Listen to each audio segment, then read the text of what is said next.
আসসালামু আলাইকুম রহমতুল্লাহ। নতুন ভাষণে নামজারি আবেদন পূরণে একজন ভূমি মালিক বা আবেদনকারীকে খুবই সাবধানতা অবলম্বন করতে হবে। কেননা এর আগে নামজারি আবেদনের কিছু বিষয় ছিল যেগুলো যেমন গ্রহীতার অংশ, তারপর ভায়া দলিলের যে শুধু এক পৃষ্ঠা দিতে এখন উভয় পৃষ্ঠা দিতে হবে, এই দাতার যে ধারাবাহিকতাগুলো মানে চেইন অফ রেফারেন্স ডিড মানে একজন দলিল হস্তান্তরের যে কীভাবে আপনার কাছে পর্যায়ক্রমে ধারাবাহিকভাবে এসেছে সেগুলো কিন্তু আপনার ধারাবাহিক বিবরণ একটি একটি মোটামুটি সামারি করে দিতে হবে। এরকম অনেক কিছু নতুন সংযোজন আছে যেগুলো ভূমি অফিস থেকে পূরণ করা হতো, সেগুলো কিন্তু এখন ভূমি মালিককেই পূরণ করে দিতে হবে। এবং এই আবেদনে কোনো ধরনের ভুল ত্রুটি হলে সেই দায়ও কিন্তু আবেদনকারী বা ভূমি মালিকের ঘাড়েই চেপে যাবে। আমি এই ভিডিওতে একদম পুঙ্খানুপুঙ্খভাবে যাতে একজন নাগরিক বা ভূমি মালিক যাতে নির্ভুলভাবে আবেদনটি করতে পারে সেটি দেখিয়ে দেবো। এই নতুন নামজারি আবেদন করার জন্য আপনাকে অ্যাড্রেস বারে গিয়ে LSG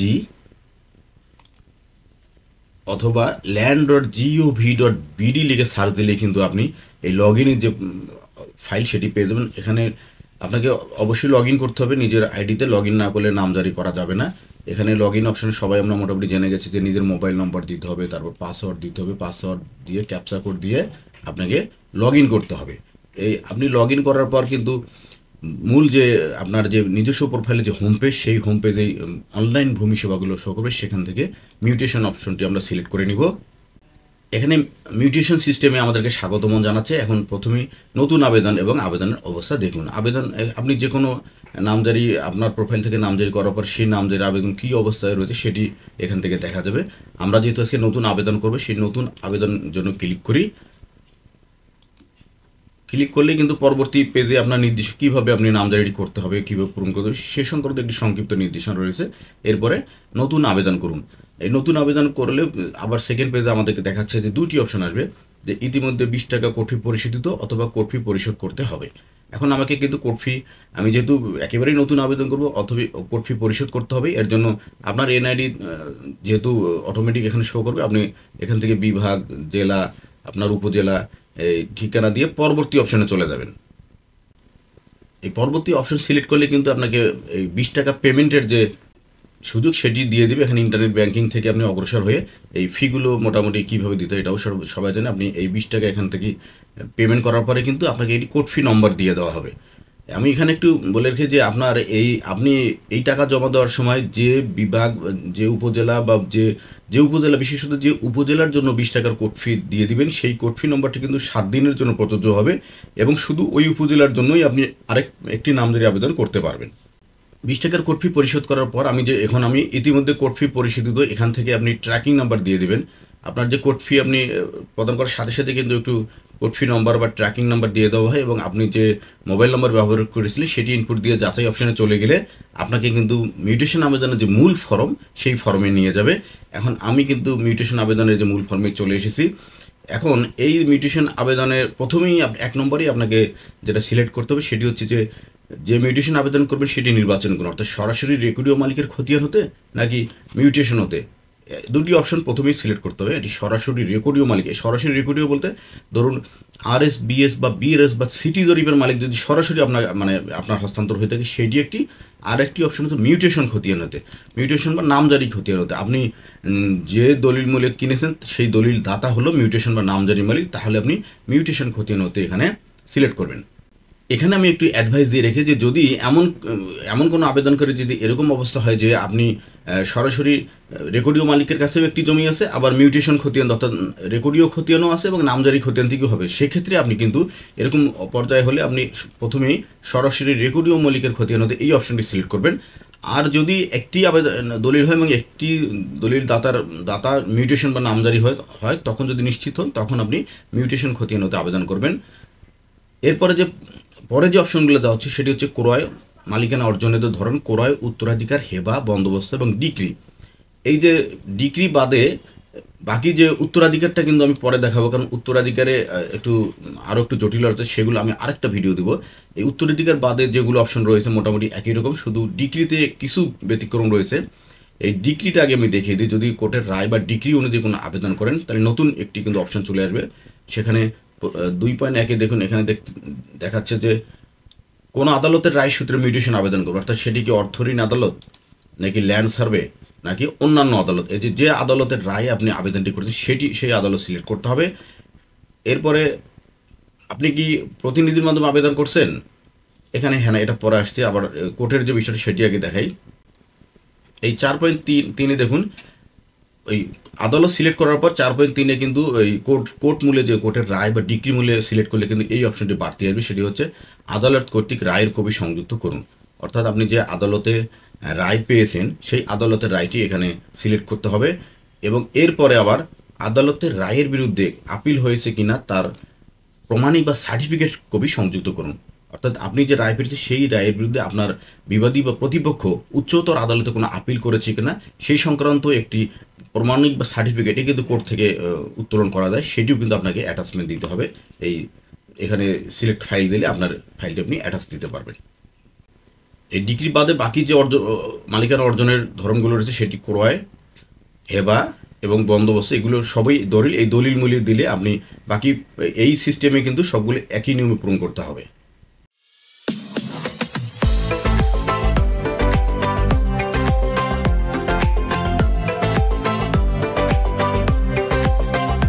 এবার আমি ক্রয় বলতে কবলা দলিল, সাব কবলা যেটা বলি, হেবা দানপত্র বিভিন্ন দলিল, এবং বন্দোবস্ত কিন্তু এক ধরনের দলিল, এটি রেজিস্ট্রি হয়।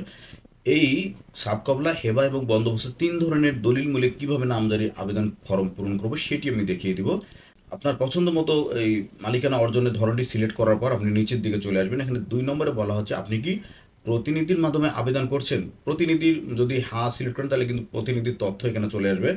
প্রতিনিধির মাধ্যমে আবেদনের আরেকটি ভিডিও দেবো, সেখানে কিন্তু বেশ কিছু জটিলতা রয়েছে।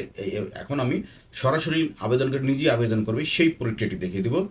3 নম্বরে চলে আসবেন, এখানে আবেদনকারী বা গ্রহীতার তথ্য। এখানে কিন্তু আগে নির্দেশনাগুলো দেখে নেবেন। এখানে বলা হচ্ছে আপনি কি একক নামে মিউটেশন করতে চান বা যৌথ নামে মিউটেশন করতে চান। অর্থাৎ আপনি একাই আবেদন করবেন না, আরও যৌথ বলতে 2 জন 3 জন 4 জন, মানে যত খুশি আপনার দলিলে যে গ্রহীতা আছে তারা কিন্তু যৌথভাবে আবেদন করতে পারে।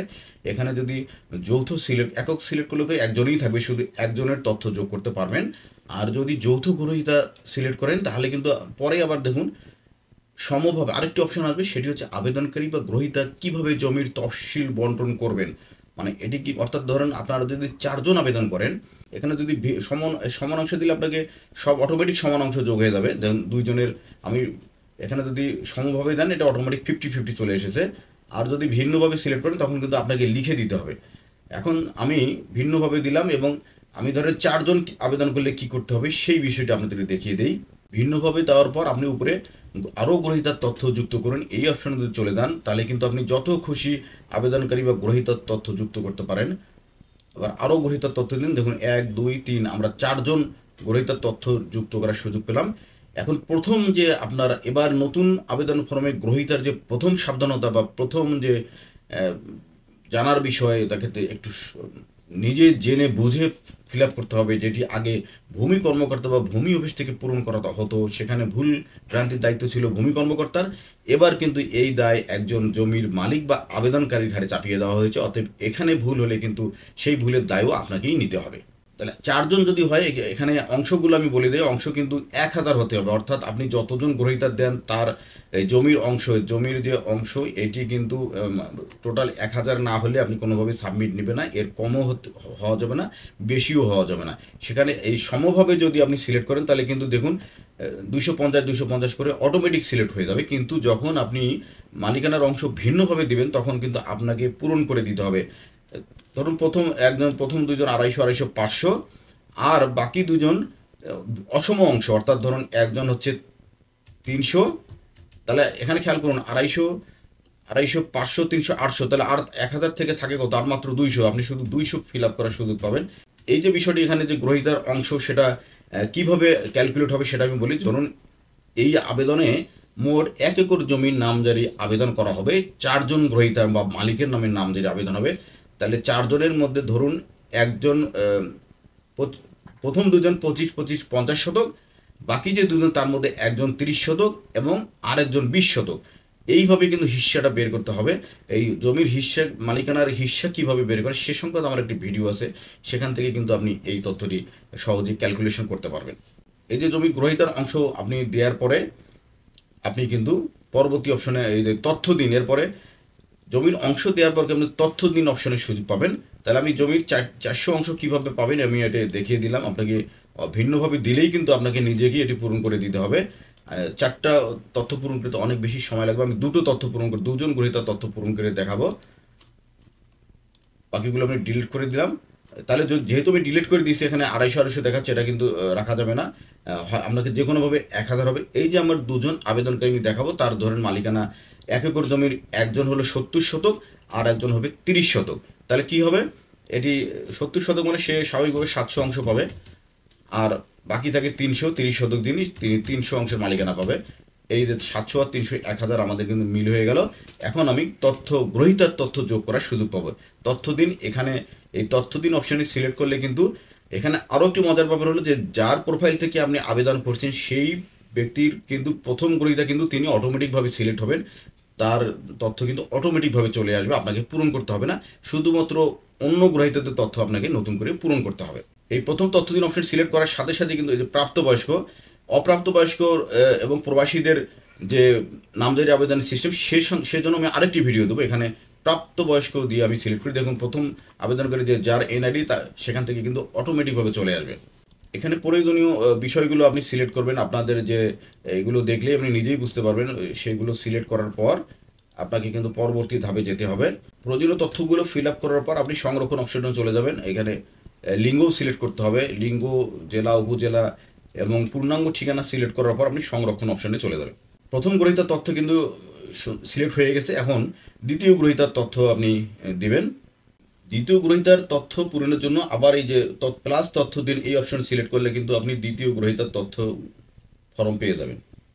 এখানেও ঠিক ওই একই ফর্ম বিভিন্ন অপশন দেখাবো। এবার আমরা প্রাপ্তবয়স্কই শুধু দেখাবো। এর জন্য প্রথমে আপনাকে ছবি সিলেক্ট করতে হবে। ছবিটি হবে 300 বাই 300 পিক্সেল সাইজের ছবি। এটি আপনি আগেই সেট করে নেবেন। এরপর আপনি ফাইল পুট আপ দিয়ে আপনি কিন্তু একটি ছবি এখান থেকে আপনাকে সিলেক্ট করতে হবে। ছবি সিলেক্ট করার পর আপনার দ্বিতীয় গ্রহীতার এনআইডি, আপনি ক্যালেন্ডার থেকে আপনার এখানে ক্যালেন্ডার সিলেক্টের একটি অপশন দেখে দিই। এখানে যে সাল 2024 দেখাচ্ছে, এখানে যদি আপনি ক্লিক করেন তাহলে কিন্তু আপনার ইচ্ছে মতো সাল আপনি সিলেক্ট করার, চুজ করার সুযোগ পাবেন। এই সহজেই আপনি আপনার গ্রহীতার যে জন্ম সাল সেটি সিলেক্ট করবেন এবং এই ব্যাক এরো এবং ফরওয়ার্ড এরো এখানে সিলেক্ট করলে কিন্তু আপনার তারিখগুলো আপনি মানে মাসগুলো পেয়ে যাবেন। সেখানে আপনি আপনার কাঙ্ক্ষিত ডেট অফ বার্থটা দেওয়ার পর আপনি কিন্তু আবেদনকারীর নাম, পিতার নাম, মাতার নাম, এরপর জেন্ডার, মোবাইল নম্বরটি বাধ্যতামূলক, মোবাইল নম্বর আপনাকে অবশ্যই দিয়ে দিতে হবে। এগুলো তো বিভাগগুলো তো আমরা জানি, এগুলো যথারীতি ভূমির সব ক্ষেত্রেই একই, এই ফর্মেটে একই রকম। এটা আপনি আপনার মতো করে সিলেক্ট করে দিয়ে দিবেন। আপনার যেটি কাঙ্ক্ষিত যে ঠিকানা সেগুলো সব সুন্দরভাবে, এই ফর্মটি কিন্তু সুন্দরভাবে, বিশেষ করে রেড স্টার মার্ক যেগুলো রয়েছে, এই রেড স্টার মার্কগুলো যদি আপনি সঠিকভাবে পূরণ না করেন তাহলে কিন্তু আপনি পরবর্তী ধাপে যেতে পারবেন না। এনআইডি নম্বর, মোবাইল নম্বর এবং নাম ঠিকানা সঠিকভাবে সিলেক্ট করার পর এখানে সংরক্ষণ করবেন। এখানে বলে রাখি, যদি এনআইডি নম্বর এবং জন্ম তারিখ যদি আপনার ইনপুট দিতে ভুল হয়, কারণ এটি কিন্তু এনআইডি সার্ভার থেকে স্বয়ংক্রিয়ভাবে যাচাই হওয়ার পর এন্ট্রি হবে। সুতরাং এই এনআইডি নম্বর এবং জন্ম তারিখ আপনি খুবই সাবধান সাথে সঠিকভাবে কিন্তু এন্ট্রি করতে হবে।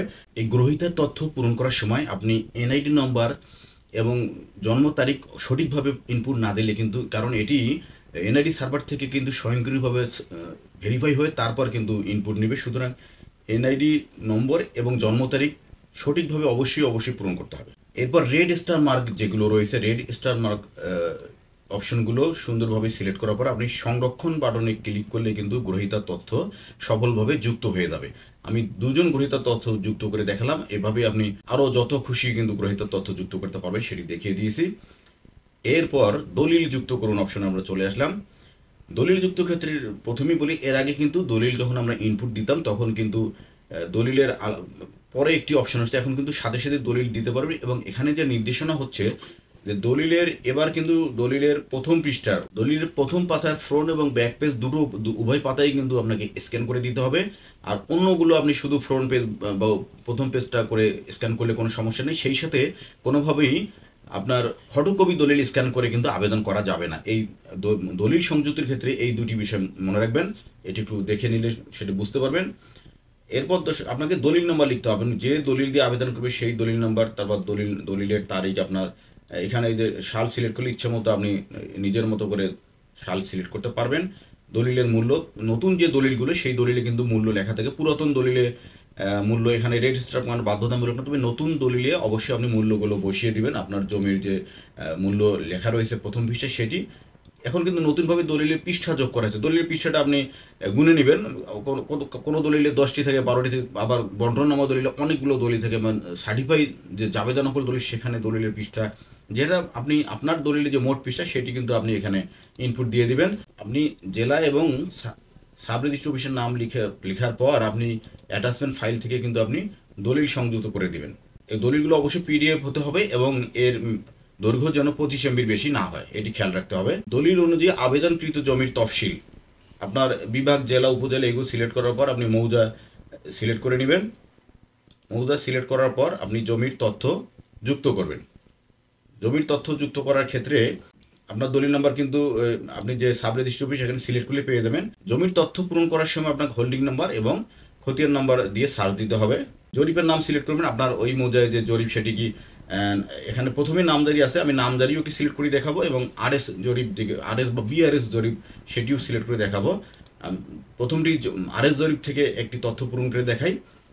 আপনি খতিয়ান নাম্বার এবং দাগ নাম্বার দিয়ে যাচাই অপশানে চলে যাবেন। যাচাই করার পর কিন্তু আপনার তথ্য চলে এসেছে। আপনার খতিয়ান, আপনার হোল্ডিং, এখন এই সার্ভারের পুরো তথ্য সবগুলো এই সিলেক্ট করার সময় আপনাকে কিন্তু আপনার যে অরিজিনাল খতিয়ান নাম্বার এবং হোল্ডিং নাম্বার সেটি আপনি নিশ্চিত হয়ে সার্চ দেবেন। আরেকটি বিষয় বলে রাখি যে হোল্ডিং নাম্বার যেহেতু এখানে বাধ্যতামূলক, সেখানে নামজারি খতিয়ানে কিন্তু হোল্ডিং নাম্বারগুলো স্পষ্টভাবে লেখা থাকে। আর রেকর্ডীয় খতিয়ানে হোল্ডিং নাম্বার যদি কারো জানা না থাকে তাহলে নামজারি আবেদন করার পূর্বেই আপনি সংশ্লিষ্ট ভূমি অফিস হতে ওই খতিয়ানের হোল্ডিং নাম্বারটা আগে জেনে নেবেন, তারপর নামজারি আবেদনটি পূরণ করবেন। কোনো হোল্ডিং ও খতিয়ানের তথ্য যদি খুঁজে পাওয়া না যায় তাহলে কিন্তু আপনি দাগ নাম্বারটি নিজে লিখে দিতে পারবেন। এই যে আমি এখানে দেখাচ্ছি, এর আগে কিন্তু অটোমেটিক দাগগুলো সিলেক্ট করা যেত, যে যখন হোল্ডিংটি ভেরিফাই হয়ে আসবে বা খতিয়ান ভেরিফাই হয়ে আসবে তখন কিন্তু আপনি শুধু সিলেক্ট করতে পারবেন। আর যদি কোনো হোল্ডিং এবং খতিয়ান, আমি একটি দেখালাম যে হোল্ডিং খতিয়ান যদি আপনার ভেরিফাই না হয় তাহলে কিন্তু আপনি এখানে দাগ সিলেক্ট করে নিতে পারবেন। এই বিষয়টি আমি একটু দেখিয়ে দিলাম।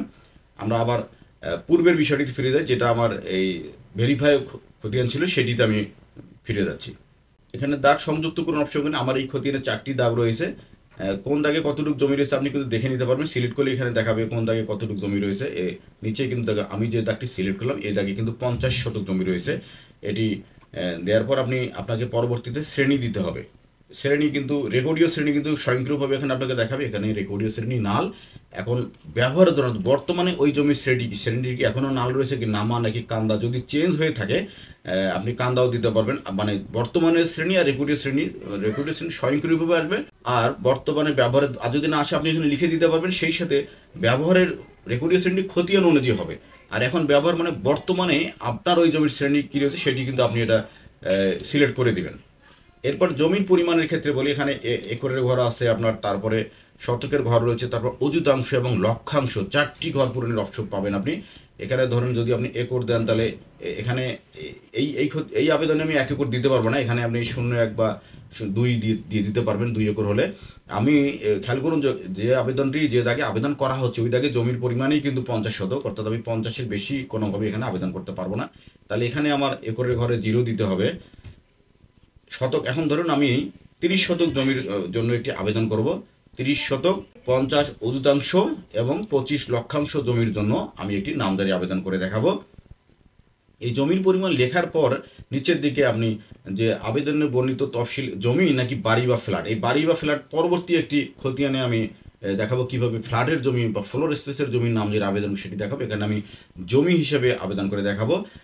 আবেদন কিন্তু তফসিলটি রাজুক, গৃহায়ণ, বিভিন্ন হাউজিং প্রকল্প হলে সেগুলো পরে অপশন করতে হবে। আমরা এই যেহেতু জমি ফ্ল্যাটে যাচ্ছি না, যে জমি আবেদন পূরণ করবো এটি সংরক্ষণ অপশনে চলে যাব।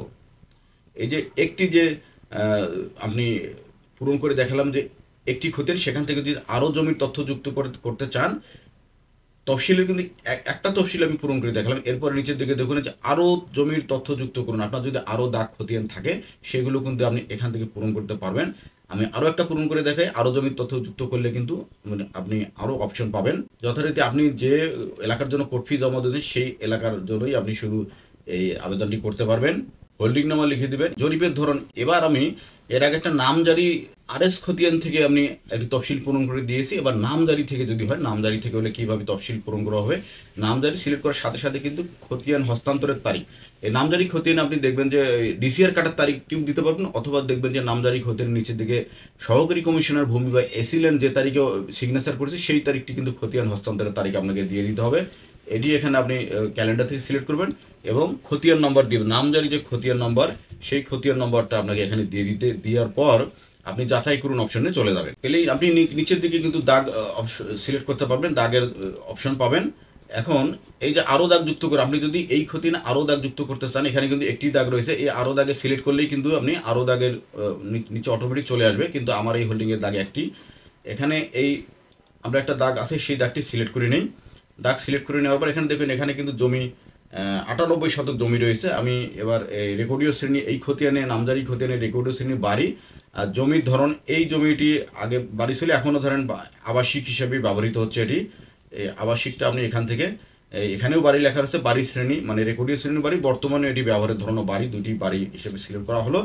এবং ধরুন আমরা এটি 5 শতক জমির জন্য আবেদন করব, 8 শতক। আর অধিকাংশগুলো দেখানো, এটিতে আমি অধিকাংশ দেখেছি। আপনার এই একইভাবে আপনার যদি অধিকাংশ হয়ে থাকে তাহলে এখানে আপনি আপনার কত অধিকাংশ জমি এবং কত অধিকাংশ লক্ষাংশ সেটি আপনি পূরণ করে আপনার পছন্দের যে চাহিদার যে তফসিল সেই জমির পরিমাণ এখানে আপনি লেখার পর, এখন বাড়ি, ফ্ল্যাট বা ফ্লোর স্পেস, এর একটা জমি দেখেছি আমি, এবার বাড়ি বা ফ্ল্যাট বা ফ্লোর স্পেসের নামজারি কীভাবে ফর্ম পূরণ করছি সেটি আমরা অপশনটি সিলেক্ট করব, বাড়ি বা ফ্ল্যাট বা ফ্লোর স্পেস।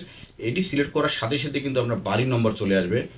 আপনি আপনার যে বাড়ি সেই বাড়ি নম্বর, আপনার যে বাড়ি, এই বাড়ি, ফ্ল্যাট বা ফ্লোর স্পেস সিলেক্ট করার সাথে সাথে কিন্তু নিচের দিকে বক্সগুলো চলে আসবে, বাড়ির নম্বর, তারপর দেখুন বাড়ির নাম, এগুলো কিন্তু চাবে। আপনি তাহলে বাড়ির নাম্বার, আপনি আপনার যে বাড়ির নাম্বার সেটি দিয়ে দিবেন, এরপর বাড়ির আপনি নাম দিয়ে দিবেন, আপনার প্রত্যেকের বাড়ি একটা নাম থাকতে পারে। তারপর ফ্ল্যাট রয়েছে কিনা, এই ফ্ল্যাট রয়েছে কিনা যদি না দিলে কোনো সমস্যা নেই, হাতে সিলেক্ট করলে কিন্তু অনেকগুলো আপনি অপশন পাবেন। হাত সিলেক্ট করলাম, হাতে সিলেক্ট করার পরে কিন্তু এখন ফ্লোর নম্বর চাবে, আপনি আপনার এই ফ্ল্যাটটি কত নম্বর ফ্লোরে সেই ফ্লোর নম্বর দিয়ে দিবেন, আবার আপনার ফ্ল্যাট নম্বর কত সেই ফ্ল্যাট নম্বর আপনি দিয়ে দিবেন। এরপরে কিন্তু এই ফ্ল্যাটের পরে নিচের দিকে আবার আপনার আরেকটি নির্দেশনা দেওয়া হচ্ছে যে আবেদনকৃত তফসিলটি রাজুক, জাতীয় গৃহায়ণ কর্তৃপক্ষ সহ বিভিন্ন সরকারি হাউজিং প্রকল্প কিনা, যে বিভিন্ন সরকারি হাউজিং, যেমন মোহাম্মদে হাউজিং রয়েছে, তারপর রাজধানী সহ বিভিন্ন নগরীতে কিন্তু আমাদের সরকারি বেশ কিছু হাউজিং প্রকল্প রয়েছে, যেমন মোহাম্মদে হাউজিং বলেন বা পূর্বাচল আবাসন প্রকল্প বলেন। এই আপনারা ফ্ল্যাটটি বা ফ্লোরটি যে আবাসন প্রকল্পের আওতাধীন সেটি কিন্তু আপনাকে এখানে যদি আপনি সিলেক্ট করেন সেগুলো কিন্তু পূরণের সুযোগ পাবেন। এই হাউজিং প্রকল্পের মধ্যে প্রথমে আপনাকে প্রকল্পের নাম লিখতে হবে, এগুলো কিন্তু বাধ্যতামূলক। আপনি প্রকল্পের নাম লিখে দিবেন, এরপর আপনাকে সেই ব্লক নম্বর লিখে দিতে হবে, রোড নম্বর লিখে দিতে হবে, ফ্লোর বা বাড়ি নম্বর লিখে দিতে হবে, ফ্লোরের তথ্য আপনার কত নম্বর ফ্লোর সেগুলো আপনি লিখে দিবেন, তারপর ঠিকানা লিখে দিবেন। ঠিকানা আপনি লিখে দেওয়ার পর আপনার হস্তান্তর করা অনুমোদন সংযুক্ত পত্র, অর্থাৎ আপনাকে যে সেটি রাজুক বা জাতীয় গৃহায়ণ কর্তৃপক্ষ যার কাছ থেকে আপনি আপনার এই ফ্লোর বা অ্যাপার্টমেন্টটি পেয়েছেন, ফ্ল্যাটটি পেয়েছেন, সেই হস্তান্তর করা আপনাকে যে অনুমোদন পত্র যে ডকুমেন্টস দিয়েছে সেটি কিন্তু আপনাকে এখানে এই সিলেক্ট ফাইল থেকে অ্যাটাচমেন্ট দিয়ে দিতে হবে। অ্যাটাচমেন্টগুলো পিডিএফ অবশ্যই দিবেন। অ্যাটাচমেন্ট দেওয়ার পর আপনি সংরক্ষণ অপশনে চলে যাবেন। সংরক্ষণ অপশনে গেলে আমার কিন্তু এই যে আমি কিন্তু দুটো জমির তফসিল পূরণকারী দেখালাম, সেটি হচ্ছে একটি সরাসরি আরএস রেকর্ড হতে, আরেকটি নামজারি খতিয়ান হতে একটি জমির শুধু জমির নামজারি আবেদনের সিস্টেম দেখালাম, আরেকটি হচ্ছে ফ্ল্যাট বা ফ্লোর স্পেসের নামজারি আবেদনের সিস্টেমও কিন্তু আমি জমির তথ্য পূরণ করে দেখালাম। এরপরে দর্শক এই বিষয়ে কিন্তু খুবই সিনসিয়ার একটি আপনার জন্য, ফর্ম পূরণকারীর জন্য খুবই একটি সিনসিয়ার স্পেস হচ্ছে এই জায়গায় প্রদানকারী বা দাতার তথ্য পূরণ করুন। দাতা এবং সর্বশেষ জরিপ বা মিউটেশন রেকর্ডের মালিকের তথ্য আপনি যে দলিল নাম্বার বা খতিয়ান নাম্বার দেবেন সেগুলো থেকে কিন্তু এখানে সিলেক্ট করতে পারবেন। যদি প্রথম দাতা সংযুক্ত করুন, এখানে এই দাতা সিলেক্ট করলে কিন্তু আপনার দাতার নাম চলে আসবে। যেহেতু আমাদের যে যদি খতিয়ান ভেরিফাই হয় সেখান থেকে কিন্তু এখানে নামগুলো অটোমেটিক চলে আসবে, আর যদি খতিয়ান ভেরিফাই না হয় তাহলে আপনি এখানে লিখার অপশন পাবেন। এই জীবিত অপশন দিলে একরকম, মৃত দিলে একরকম। আমি প্রথমটা জীবিত দিয়ে সিলেক্ট করে দিই, জীবিত দিলাম, যে কোনো একটি মালিক আপনি সিলেক্ট করে ফেলবেন। এরপর মোবাইল নম্বর বাধ্যতামূলক নয়, এনআইডি নম্বরও বাধ্যতামূলক নয়, কিন্তু দাতার পিতার নাম এবং মাতার নাম এগুলো দিতে হবে। বিভাগ, জেলা, উপজেলা, সার্কেল এগুলো তো অবশ্যই দিতে হবে, এবং ঠিকানা রেড স্টার মার্কগুলো আপনি আপনার দলিলে দাতার অনুযায়ী আপনি এগুলো সিলেক্ট করবেন। এখন অংশ অনুযায়ী জমির পরিমাণ আমি যে প্রথম আরএস খতিয়ান থেকে আবেদন করেছিলাম সেখানে কিন্তু আমি 30 শতক 50 অযুতাংশ 25 লক্ষাংশ জমির জন্য আবেদন করেছিলাম। এখন এই যে আমার প্রথম দাতা, সেই দাতা এইখানে কতটুকু পাবে সেটি কিন্তু আমাকে আগেই খতিয়ানে ক্যালকুলেট করতে হবে যে আমার এই প্রথম দাতা আমার এই 30 শতক 50 অযুতাংশ এবং 25 লক্ষাংশ জমির মধ্যে উনি কতটুকু জমি মালিকানা পাবে সেই অনুযায়ী কিন্তু একুরেটভাবে এটি যদি ইনপুট না দেন তাহলে কিন্তু আপনার এই পেজ আপনি কোনোভাবেই ওভারকাম করতে পারবেন না। আমার যে দাতা সেখানে আমার যেহেতু একর ছিল এখানে 00 দিয়ে দিলাম। ধরুন আমার এই দাতা এই খতিয়ানে তার 20 শতক জমির মালিকানা ছিল, এর পাশাপাশি আমার যে 50 অযুতাংশ ছিল এবং 25 লক্ষাংশ ছিল সেই পুরোটু এই প্রথম দাতার জন্য দিয়ে দিলাম। আমার বাকি থাকবে কিন্তু 10 শতাংশ জমির দাতার তথ্য পূরণ, সেটি আরেকজন দাতা দিয়ে আমি সেটি কভার করবো। প্রতিদিনের সব তথ্য দেওয়ার পর আপনি সংরক্ষণ অপশনে সিলেক্ট করবেন। এখানে এই যে এই জিরো, এখানে যদি কিছু নেই অবশ্যই একটা জিরো দিয়ে দিবেন। আমার প্রথম দাতার সফলভাবে কিন্তু দাতার তথ্য যুক্ত করেছি। এখন আমার জমি ছিল 30 শতক, আমি কিন্তু আমার দেখুন বাকি রয়েছে কিন্তু এখনও 10 শতক জমির দাতার তথ্য বাকি রয়েছে, সেটি এবার আমি সংযুক্ত করে দেখাই। এবার প্রথম প্রথমে জীবিত ব্যক্তির ক্ষেত্রে দাতা নিজেই জীবিত সেইভাবেই আমি সরাসরি পূরণ করে দেখালাম। এখন যদি দাতা মৃত হয়ে থাকে তাহলে কিভাবে এই তথ্যটি পূরণ করা যাবে সেই বিষয়টি আমরা পূরণ করে দেখাবো। এবার আমি দাতা মৃত অপশনে সিলেক্ট করে কোন দাতা আপনার মৃত সেটি আপনি সিলেক্ট করার পরে আপনি কিন্তু এখানে কিন্তু পিতার নাম মানে যে খতিয়ানে যে মালিকের তার পিতার নাম আপনি দিয়ে দিবেন। তার পিতার নাম দেওয়ার পর সেই খতিয়ানের মালিকের মাতার নাম দিবেন এবং ওয়ারিশের নাম, না যে ওয়ারিশ অর্থাৎ ওই রেকর্ডীয় মালিকের মৃত রেকর্ডীয় মালিকের যে ওয়ারিশের কাছ থেকে আপনি জমি ক্রয় করেছেন সেই ওয়ারিশের নাম দিবেন এবং নিবন্ধিত এই দাতার সঙ্গে তার কিন্তু সম্পর্ক, সেটি পুত্র হলে পুত্র দিবেন, কন্যা হলে কন্যা দিবেন। এগুলো পূরণ করার পর কিন্তু এই ঠিকানাগুলো আপনাকে সুন্দরভাবে লিখে দিতে হবে। ঠিকানাগুলো লেখার পর কিন্তু আপনি ওয়ারিশের সনদ সংযুক্ত অপশন পাবেন। এই ওয়ারিশ সনদ এখান থেকে আমি অ্যাটাচমেন্ট দিয়ে দিতাম। এগুলো অ্যাটাচমেন্ট না দিলে কিন্তু পরবর্তী অপশনে যেহেতু আপনি যেতে পারবেন না, এই অ্যাটাচমেন্টগুলো কিন্তু অবশ্যই আপনি দিয়ে দিবেন। ওয়ারিশের সনদ সংযুক্ত করার পর এগুলো কিন্তু আপনি যে এখানে সিলেক্ট করলে যে নীল কালির যে আই অফ ব্লক অপশনটি রয়েছে, এখানে কিন্তু আই সার্কেলে ঢুকলেই কিন্তু আপনি যে অ্যাটাচমেন্টগুলো কিন্তু নিজে দেখে নিতে পারবেন। কোনো ভুল হয়ে গেলে আপনি এই যে ডিলেট বাটন ক্লিক করলে সেটি ডিলিট করে পুনরায় আবার আপনার সঠিক ওয়ারিশ সনদ সংযুক্ত করতে পারবেন। এখন আমার কিন্তু 10 শতক জমি ছিল অবশিষ্ট, সেই 10 শতক জমি দিয়ে আমি একটু পূরণ করে ফেলবো। এই ওয়ারিশের কাছে আমি 10 শতক জমি কিনেছি, এটি পূরণ করার পরে সংরক্ষণ অপশনে সিলেক্ট করবেন।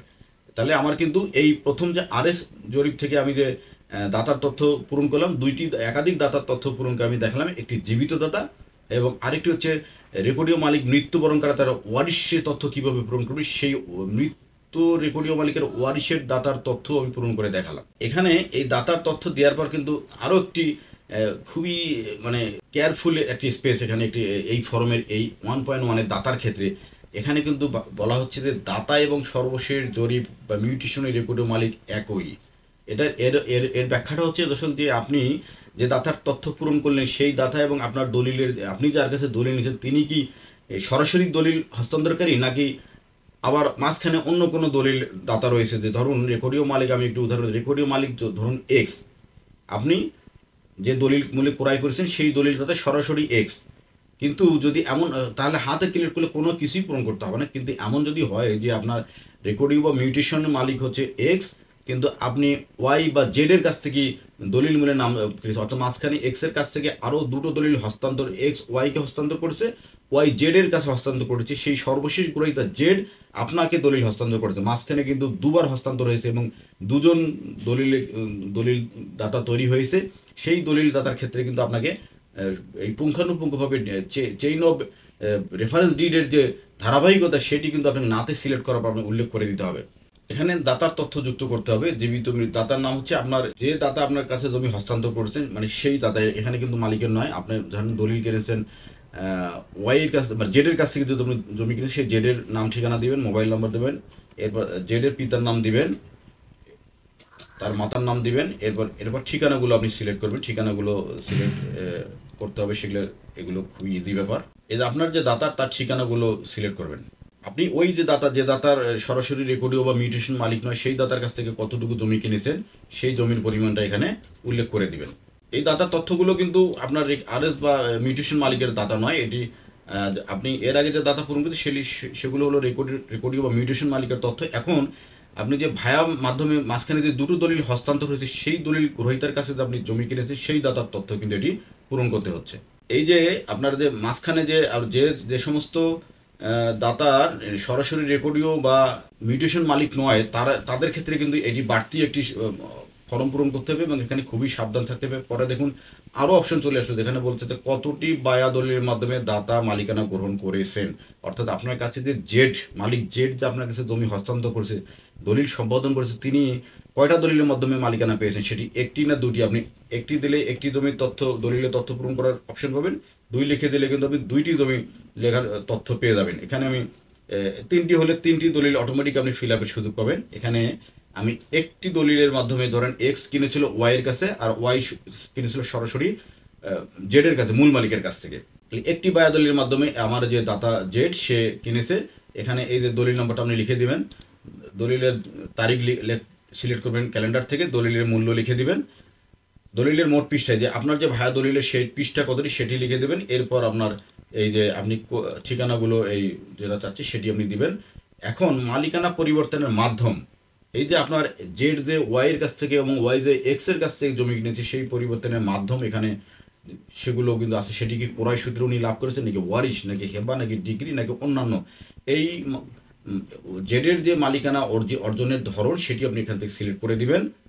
দেওয়ার পর আপনি ক্রেতা অর্থাৎ কার মানে জেড কার কাছ থেকে সেটি আপনি দেবেন। ধরেন জেড কিনেছে ওয়াই এর কাছ থেকে, মানে জেড হচ্ছে এখানে ক্রেতা গ্রহীতা প্রাপক না, আপনি কিনেছেন জেড এর কাছ থেকে, তাহলে এখানে জেড এর নাম দিয়ে দিবেন। এখানে আপনি জেড দেওয়ার পরে বিক্রেতা বা দাতা, বিক্রেতা ছিল আপনার ধরেন ওয়াই, তাহলে আপনাকে জেড হলো গ্রহীতা। আমি কিন্তু প্রতীকী এগুলো ব্যবহার করছি, আপনি আপনার দলিলে অনুযায়ী যে গ্রহীতা হবে বিক্রেতা সেই তফসিলগুলো এখানে দিয়ে দেবেন। তারপর জেড আবার নিয়েছিল ওয়াই এর কাছে, অর্থাৎ এখানে ওই দলিলে আপনার ভায়া দলিলের যে একটি ভায়া দলিল সংযুক্ত করলাম বা পীর দলিল, তার গ্রহীতা হচ্ছে জেড আর তার দাতা হচ্ছে ওয়াই, সেই ভায়া দলিলটা আবার এখানে আপনি সিলেক্ট করে দেবেন। ভায়া দলিল আপনি সিলেক্ট করার পরে এই হয়ে গেলে এরপর যদি আরও বায়া দলিল থাকে সেটা কিভাবে দুইটা তিনটা দিলে আপনি যতগুলো বায়া দলিল সংযুক্তের অপশন কিন্তু এখানেই পেয়ে যাবেন। এরপর আমার কিন্তু আরএস যে মালিকানা ছিল সেটি কিন্তু আমি পূরণ করে দেখালাম, সরাসরি রেকর্ড এবং মিউটেশন মালিক। আরেকটি হচ্ছে যদি দাতা যদি সরাসরি রেকর্ড এবং মিউটেশন মালিক না হয়ে থাকে তাহলে ভায়া দলিলের মাধ্যমে বা পীর দলিলের মাধ্যমে যদি মালিকানা পেয়ে থাকে সেই তথ্যগুলো কীভাবে পূরণ করবে সেটি কিন্তু আমি দেখে দেবো। এবং এই যে ভায়া দলিল বা পীর দলিলের মাধ্যমে যে দলিল হস্তান্তর তার তথ্য পূরণের ক্ষেত্রেও কিন্তু আপনাকে অনেক মনোযোগী এবং অনেক সিনসিয়ার থাকতে হবে।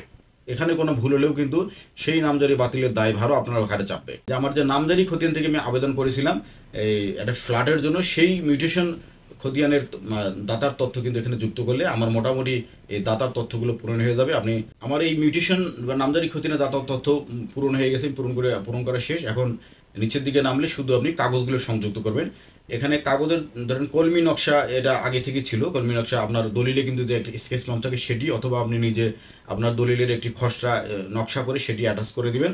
ভূমি নঙ্কার রসিদ আপনি থাকলে দিবেন। অন্যান্য ঘরে যদি আপনার এই দলিল খতিয়ানের বাইরে যে কাগজপত্র থাকে সেগুলো আপনি অন্যান্য ঘরে অ্যাটাচমেন্ট করে দিবেন। এখানে নতুন একটি বিষয় আছে, সেটি হচ্ছে প্যান্টাগ্রাফ থাকলে সংযুক্ত করেন। এই প্যান্টাগ্রাফটা আমি দেখে দিই। প্যান্টাগ্রাফটা আসলে কি? প্যান্টাগ্রাফ হচ্ছে যে দুটি জরিপের বা তিনটি জরিপের তুলনামূলক দাগের যে নকশা বা স্কেচ সেটি হচ্ছে প্যান্টাগ্রাফ বলা হয়। আমি ধরুন এসএ এবং আরএস জরিপ হয়ে এসএ জরিপের পর আরএস জরিপ হয়েছে, সাবেক এবং হাল দাগের যে কোনো জটিলতা দেখা দিলে সেখানে ওই এক্সপার্ট সার্ভেয়াররা কিন্তু প্যান্টাগ্রাফ করে থাকেন। এটা হলো আপনার এই যে আপনার পুরাতন দাগও থাকবে, নতুন দাগও, ওই ম্যাপে কিন্তু এসে দাগও থাকবে এবং আপনার সাথে সাথে ওই দাগটার পুরাতন যে এসে দাগের নতুন আরএস দাগ কত সেটিও কিন্তু সিলেক্ট করবে এবং দুটো দাগে পাশাপাশি বিভিন্ন রঙে আপনাকে চিহ্নিত করে আপনার এই সাবেক এবং হাল দাগের জটিলতা সেটি নিরসনে কিন্তু এই প্যান্টাগ্রাফটি খুবই কার্যকর। প্যান্টাগ্রাফের জাস্ট একটি নমুনা আপনাকে দেখাই আমি। এই দেখুন এটি একটি প্যান্টাগ্রাফ আমরা স্ক্রিনে দেখতে পাচ্ছি। এখানে সিএস এস এবং দিয়ারা নকশা, তিনটি নকশা দেখুন, নীল এবং সবুজ কালিতে, এই দাগ দেখুন নীল সবুজ কালিতে কিন্তু সিলেক্ট করা হয়েছে। মানে সাবেকে এই দাগটি কত ছিল এবং আরএসে এই দাগ কত হয়েছে সেটি কিন্তু দুই কালিতে তুলনামূলকভাবে একটি ম্যাপ বা নকশা প্রস্তুত করা হয়েছে। এটিকে মূলত প্যান্টাগ্রাফ বলা হয়ে থাকে। এই প্যান্টাগ্রাফ আপনার যদি প্রয়োজন হয় সেটি আপনি সংযুক্ত করবেন, আর যদি প্রয়োজন না হয় আপনি আপনার প্রয়োজনীয় ডকুমেন্টটি দেওয়ার পর কিন্তু আপনি খসড়া সংরক্ষণ করুন অপশনে চলে যাবেন। এরপর আর কোনো সংযুক্তির প্রয়োজনীয়তা না থাকলে আপনি সংরক্ষণ এবং পরবর্তী অপশন সিলেক্ট করে চলে যাবেন। এখানে আমি সংরক্ষণ এবং পরবর্তী অপশন সিলেক্ট করার পর কিন্তু আমাকে একটি আবার নির্দেশনা দেখাচ্ছে সেটি হচ্ছে গ্রহীতার অংশের তথ্য সঠিকভাবে প্রদান করুন। অর্থাৎ আমার গ্রহীতার অংশে মানে যে কোনো ধরনের ভুল হলে কিন্তু আপনাকে নেক্সট পেজে নিয়ে যাবেন, আপনাকে কিন্তু আবার এখানে আটকে দিবে। এই এই নতুন ফর্মের একটি সবথেকে বড় সুবিধা আমি বলবো সেটি হচ্ছে এটি, কারণ এখানে আগের যে পুরাতন ফর্ম ছিল সেখানে কিন্তু আপনাকে পূর্ববর্তী পেজ এগুলো আপনার ব্যাক করে নিয়ে যেত, মানে আগের পেজে পরের পেজে যেতে হতো, কিন্তু এখানে একটি পেজেই কিন্তু পুরো ফর্মটি এখানে নিয়ে এসেছে পিডিএফ আকারে, যে জন্য আপনার ভুলগুলো সংশোধন করা আপনার জন্য খুব ইজি। এখানে আপনি ঠিক আছে সিলেক্ট করার সাথে সাথে তাহলে আমাকে যেহেতু গ্রহীতার কথা বলেছে আমাকে গ্রহীতার অপশনে চলে যেতে হবে। এই গ্রহীতার অপশনে আমি আসলে কি পূরণ করি দেখেন, এখানে কিন্তু একটি কথা বলা ছিল, এখানে আসলে গ্রহীতার অপশনে আমি একটি জিনিস মার্ক করিনি এখনো। দেখুন এখানে বলা হচ্ছে সকল আবেদনকারী প্রতিটি তফসিলের মালিকানা দলিলে অন্তর্ভুক্ত আছেন। যদি কোনো আবেদনকারী সকল দলিলে অন্তর্ভুক্ত না থাকে তাহলে অনুগ্রহ করে সঠিক তথ্য প্রদান করুন। এখানে আমি এই বক্সে টিক মার্ক না দেওয়ার কারণে কিন্তু আমি চূড়ান্ত পর্যায়ে যেতে পারছি না এই জন্য, এবং সেটি এক পৃষ্ঠায় দেখানোর কারণে আমি কিন্তু সহজে এটা আইডেন্টিফাই করতে পারলাম। আমার গ্রহীতার যে তথ্যে যে ভুল ছিল সেটি কারেকশন করার পর এবার আমার সংরক্ষণ পরবর্তী বাটনে চলে যাই। দেখুন এবার কিন্তু আমাকে লাস্ট পেজে নিয়ে গেছে, জাস্ট শুধু এখানে আমাকে ঘোষণা দিতে হবে গ্রহীতার মালিকানার দাবি ও হিস্সা সঠিক আছে কিনা। হ্যাঁ না থাকলে কিন্তু ব্যাখ্যা দেন, না থাকলে তো আবেদনই হবে না, হাতে ক্লিক করবেন। আবেদনকৃত জমি গ্রহীতার দখলে আছে কিনা, যদি না থাকে দখলে হাঁ দিলে কোনো সমস্যা নেই, না থাকলে কিন্তু তার ব্যাখ্যা দিতে হবে। অর্থাৎ আপনার এই জমি না আবেদনকৃত জমি কেন দখলে নেই, বিভিন্ন কারণ হতে পারে, যে কেউ জবরদখল করে নিতে পারে। আরেকটি বিষয় বোনদের জমি যে ভাইদের দখলে থাকে এরকম বিষয় আপনি এখানে উল্লেখ করতে পারবেন। তবে জমি দখলে না দিলে কিন্তু নামজারি হওয়ার সম্ভাবনা একেবারেই শূন্যের কোটায়, সুতরাং জমি দখলকৃত জমি শুধু নামজারি আবেদন করবেন। এখানে হ্যাঁ সিলেক্ট করবেন। আবেদনকৃত জমিতে আদালতের নিষেধাজ্ঞা আছে কিনা, যদি নিষেধাজ্ঞা হাতে সিলেক্ট করেন তাহলে কোন আদালতের নিষেধাজ্ঞা সেই মামলা নম্বর দিতে হবে আপনাকে, কোর্টের নাম, মামলার নম্বর, কোর্টের নাম, মামলার সর্বশেষ অবস্থা এবং তফসিলভুক্ত জমির তথ্য, অর্থাৎ কোন জমিতে আপনার যে মামলার আর্জিতে তফসিল হতে সেই তফসিল পূরণ করে দিতে হবে। এখানে যদি না দেন আপনার আর কি কোনো ব্যাখ্যাই দিতে হবে না। আবেদনকৃত জমিতে সরকারি স্বার্থ আছে কিনা, সরকারি স্বার্থ না থাকলে তো কোনো সমস্যা নেই, আর যদি থাকে তাহলে কী ধরনের সরকারি স্বার্থ সেটি দেখুন। খাস, অর্পিত, পরিত্যক্ত, ওয়াকফ, বিনিময়, মানে সরকারি যত ধরনের সম্পত্তি রয়েছে সবগুলো কিন্তু এখানে সিলেক্ট করতে। আবার যদি সিলেক্ট করেন সেখানেও কিন্তু তা আবার ব্যাখ্যাও দিতে পেরেছি যে এটি কী ধরনের খাস, এই জমিটি পুরোটি খাস নাকি আংশিক খাস। অর্থাৎ একটি জমিতে অনেক সময় 20 শতক জমির মধ্যে 10 শতক সরকারি খাস থাকে, আবার 10 শতক ব্যক্তি মালিকানাধীন থাকে, সেই খাসের ব্যাখ্যাও কিন্তু আপনাকে দিতে হবে। আপনি না দিলে আর কোনো কিছুই লিখতে হবে না আপনাকে। এরপর আবেদনকৃত জমির জোত বা হোল্ডিং নাম্বারের সর্বশেষ অর্থবছর ভূমি উন্নয়ন কর পরিশোধ আছে কি না। এটি ভূমি উন্নয়ন কর যদি পরিশোধ না থাকে তারপরে কিন্তু আপনার নামজারি হয়ে যাবে। আপনি না দিলেও কোনো সমস্যা নেই, হা দিলেও কোনো সমস্যা নেই, কারণ আপনার যদি ভূমি উন্নয়ন কর একটি যৌথ জমির ভূমি উন্নয়ন কর এখন একসাথে দেওয়ার সম্ভব না, এই কারণে আপনি নামজারি অনুমোদনের পরে কিন্তু ভূমি উন্নয়ন কর পেমেন্টের সুযোগ পাবেন। এরপরে গ্রহীতাদের এই মৌজায় বর্তমানে কোনো খতিয়ান আছে কিনা, অর্থাৎ আপনি যে আবেদন করছেন সেই মালিক হিসেবে আপনার এই মৌজাতে আরও যদি কোনো জমি থাকে হা সিলেক্ট করলে সেই জমির খতিয়ান নাম্বার এখানে লিখে দিতে হবে। আর যদি আপনার না থাকে তাহলে কোনো অপশন নাই, না এটি কোনো কিছুই পূরণ করতে হবে না। এরপর আবেদনকৃত বা আবেদনাধীন ভূমি সংশ্লিষ্ট মৌজায় জরিপ চলমান থাকলে বিবেচ্য ভূমি কার নামে রেকর্ডভুক্ত হয়েছে সেটি উল্লেখ করতে হবে। এটির একটি ব্যাখ্যা হচ্ছে যে ধরুন আপনি আরএস মোতাবেক একটি মৌজায় জমির আবেদন করছেন, সেই মৌজায় অলরেডি বিআরএস এর কাজ শুরু হয়ে গেছে এবং বিআরএস ডিপি বা ড্রাফট পর্যায়ে বা তরদিক পর্যায়ে পর্যন্ত এগিয়ে গেছে বা আপিল স্তর, আপত্তি স্তরে রয়েছে, সেই চলমান বিআরএস জরিপের আপনি নামজারি আবেদন করছেন আরএস রেকর্ড মূলে, কিন্তু ওই মৌজায় বিআরএস এর রেকর্ডের কার্যক্রম অনেক দূরে এগিয়ে গেছে, সেই সমস্ত মৌজার ক্ষেত্রে কিন্তু এই কলামটি পূরণ করতে হবে। প্রথমটা যে প্রযোজনা, অর্থাৎ শুধু আরএস রেকর্ডেই এখনো বিদ্যমান রয়েছে, নতুন কোনো রেকর্ডের কার্যক্রম শুরু হয়নি, তাহলে এটা এখানে আপনি এই বক্সটি মার্ক করলেই হবে। আর যদি হয়ে থাকে ধরুন যে আপনার ওই মৌজা বিআরএস এর প্রায় তসদিক বা বুজারত পার হয়ে চূড়ান্ত ড্রাফট পর্যায়ে চলে গেছে, সেখানে সেই তসদিক পর্যায়ের খতিয়ানটি কার নামে, যদি আবেদনকারীর নামে হয় তাহলে এখানে সিলেক্ট করবেন, অথবা আবেদনকারী যার কাছ থেকে কিনেছে অর্থাৎ দলিল হস্তান্তরকারী বা ভায়া দলিল হস্তান্তরকারীর নামে যে হয়ে থাকে সেটি আপনি এখানে সিলেক্ট করবেন। সিলেক্ট করার সাথে সাথে সেখানে ওই জমির পরিমাণে দিতে হবে, কত শতক জমি আপনি নিয়েছেন সেটি আপনাকে সিলেক্ট করতে হবে। সেটি সিলেক্ট করে দেওয়ার পরে আপনাকে পরবর্তী পেজে আপনি দেখুন এখানে একটি হলফ দিতে হবে। এটি কিন্তু একেবারে নতুন, এর আগের ফর্মে এটি ছিল না। আমার কৃষি জমি হিসেবে 60 বিঘার উপরে জমি নেই, এটি আপনাকে হলফ দিতে হবে। আবেদনের প্রদত্ত যাবতীয় তথ্য এবং সংযুক্ত দলিলাদি সঠিক মর্মে জমা প্রদান করছি, আবেদনকারী হিসেবে কোনো ধরনের মিথ্যা তথ্য বা বানোয়াট দলিলের ক্ষেত্রে দায়িত্ব সম্পূর্ণ বহন করব। এখানে দর্শক এই যে বিশেষত 60 বিঘার উপরে জমি নেই, এটি আপনি একটা হলফ দিবেন। আরেকটি হচ্ছে যে কোনো বানোয়াট দলিল আমি বলি যে এই অনলাইন আসার পরে কিন্তু অনেক ক্ষেত্রে অনেক দলিল এডিট করে বা কোনো খতিয়ান টেম্পারিং করে অনেকে কিন্তু ডকুমেন্ট সাবমিট করে। সেই সমস্ত আবেদনকারীর জন্য আমি একটু সতর্কবার্তা দিব যে এই নতুন ফর্ম অনুযায়ী আপনি কিন্তু এরকম কোনো টেম্পারিং বা জালিয়াতি কোনো ডকুমেন্ট অ্যাটাচমেন্ট দেবেন না। কারণ এই এসিল্যান্ডরা কিন্তু একজনের তারা নিজেরাই এক্সিকিউটিভ ম্যাজিস্ট্রেট। এই ধরনের কোনো টেম্পারিং বা জালিয়াতি দলিলের তথ্য যদি আপনি সংযোগ করে দেন, সেটা যদি কোনোভাবে ধরা পড়ে, তাহলে কিন্তু এক্সিকিউটিভ ম্যাজিস্ট্রেট মোবাইল কোর্টের মাধ্যমে তাৎক্ষণিক আপনাকে শাস্তি দিতে পারবে। সুতরাং একদম নিষ্কণ্টক এবং সঠিক দলিল এবং ডকুমেন্টগুলো আপলোড করে নামজারি আবেদন করার জন্য আমি বিনীত অনুরোধ করছি। এই হলপে সিলেক্ট করার পর আপনি আবেদনটি দাখিল অপশনে চলে যাবেন, এই আবেদন দাখিল করুন। আমার এই আবেদনটি কিন্তু দর্শক পুরোপুরি হয়ে গেছে, আবেদন সাবমিট হয়ে গেছে। এরপর আপনি শুধু এখানে বলতে যে আপনি পেমেন্ট সম্পর্ক করার পর তথ্য সংযোগের কোনো সুযোগ থাকবে না, তাই অনুগ্রহ করে নিম্নোক্ত দুটি বিষয় নিশ্চিত করে নিন। এই ফাইনালি কিন্তু আরেকটি সুযোগ দিচ্ছে আপনাকে, যে অনেকের কিন্তু নামজারি আবেদন করা ভুল ত্রুটি থাকে, সেই জন্য আপনাকে বলছে যে আপনি পেমেন্ট সম্পন্ন করার পর আর কিন্তু কোনো সুযোগ পাবেন না। অর্থাৎ 20 টাকা তো পূর্বেই কোর্ট ফি দিয়েছি, এবার ফাইনালি 50 টাকা দিলে কিন্তু আপনি আর কোনো কারেকশনের সুযোগ পাবেন না। এর জন্য আপনি পূরণকৃত তফসিলটি এখানে দেখে নিতে পারেন। আপনি যদি এখানে পূরণকৃত তফসিল দেখানোর আপনার সুযোগ দিচ্ছে, আমি একটু বড় করে দিই।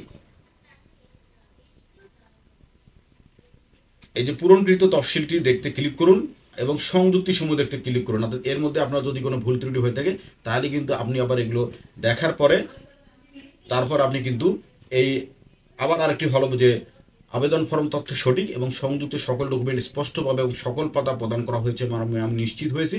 এখন আবেদনটি জমা দেওয়ার জন্য পেমেন্ট করতে চাই। এই পেমেন্ট করার জন্য কিন্তু 50 টাকার ট্র্যাকিং নাম্বার দিয়ে আপনি ইন্টারনেট ব্যাঙ্কিংয়ে অগ্রসর হয়ে আপনি কিন্তু এখন এই পেমেন্টটি সম্পন্ন করতে পারবেন। এই পেমেন্টের প্রসেস এখন যেহেতু অনেক দিন থেকে অনলাইনে পেমেন্ট গেটওয়েগুলো আমরা জানি, এই পরবর্তী অপশনে গেলে কিন্তু এই নামজারির আবেদনটি আমরা পূর্ণাঙ্গভাবে দাখিল হয়ে যাবে এবং আপনি সাথে সাথে একটি আবেদন নম্বরে মেসেজের মাধ্যমে পেয়ে যাবেন।